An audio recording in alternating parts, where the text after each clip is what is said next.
Good day, class. Welcome again to our virtual class. Again, I am your teacher, Mr. Erlito Viñas Jr. for the subject Introduction to Philosophy of the Human Person. Today, we are going to discuss the meaning of philosophy. Philosophy is not only for philosophers.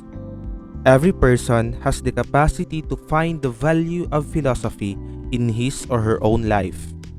However, without a formal introduction to the discipline, you may not be aware that you have been engaging in philosophy. To start our discussion, let me present to you our class objectives.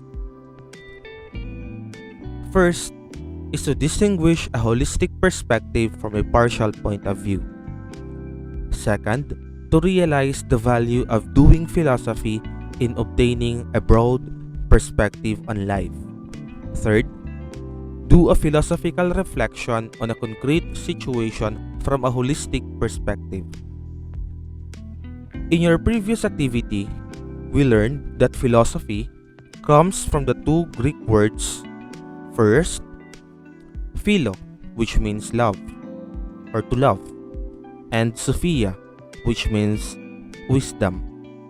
Originally means love of wisdom. With this, we can say that the goal of philosophy is basically wisdom. Not only wisdom per se, but to gain wisdom with love. Philosophy also has another definition.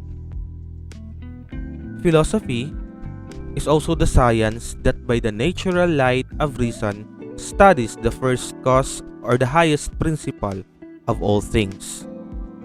Let's try to understand philosophy through this definition, word by word.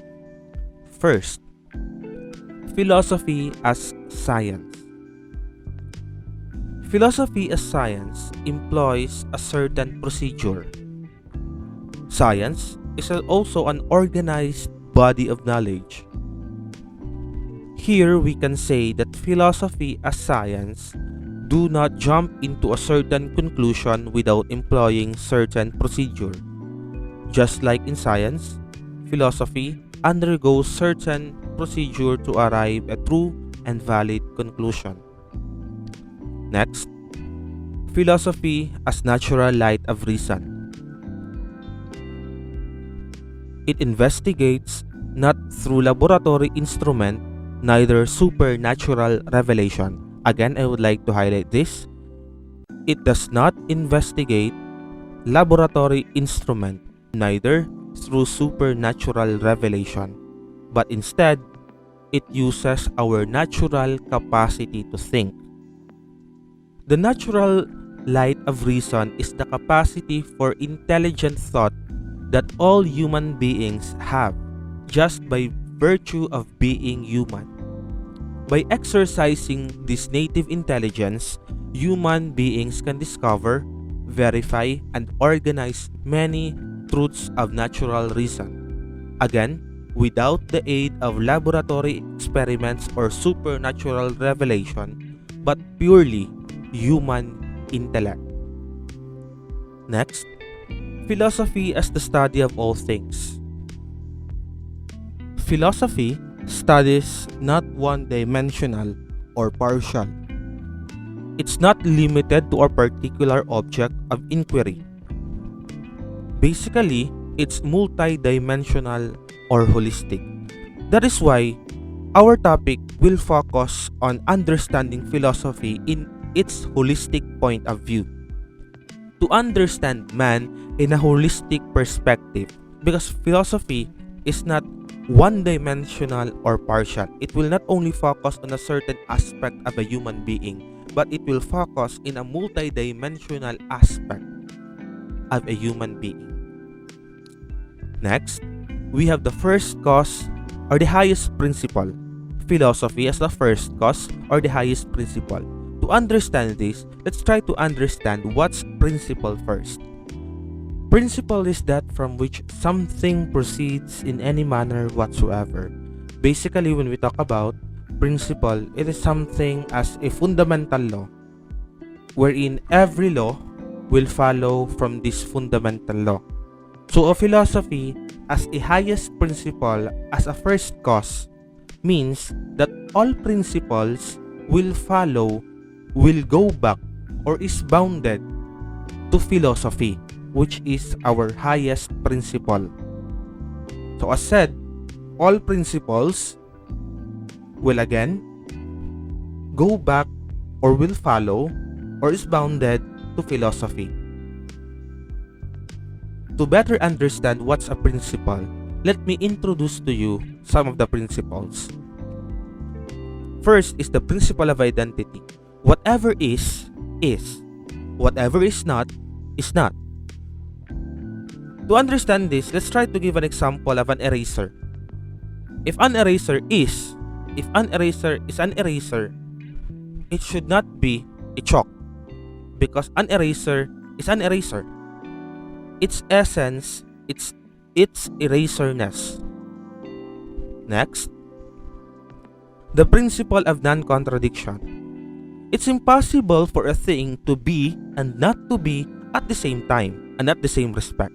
Again, I would like to highlight this. Impossible for a thing to be and not to be at the same time and at the same respect. As stated here, being impossible to be and not to be, basically, it's impossible for a thing to exist and not exist at the same time and at the same respect. We say, for example, your phone. It's impossible for a phone to exist and not to exist at the same time and at the same respect. We say, for example, rain. It's impossible to rain and not rain at the same time and at the same respect. Okay, hindi pwedeng umuulan tapos hindi umuulan at the same time and at the same respect. Next, principle of excluded middle. Either is or is not. Excluded middle, from its word excluded middle. Okay, there are only two ways for us to understand the truthfulness or the validity of a thing. Either it's true or false. It's truthfulness or it's falsity. It's validity or it's invalidity. Okay? There's no middle ground. Only two. Either it's true or it's false. Next, the principle of sufficient reason. Nothing exists without sufficient reason for its being and existence. Everything is created with a reason. Everything exists for a purpose, for a sufficient reason. Okay, there is no such thing that exists without a reason, without sufficient reason. Everything that exists has its sufficient reason.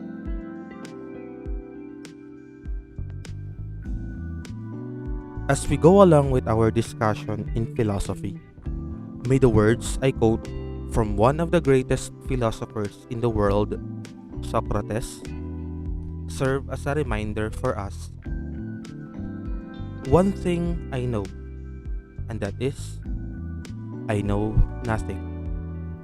May we continue to accept in our lives that though we study this subject, still we are empty. Because it's only in our acceptance that we are empty can we be poured and filled with a cup of wisdom.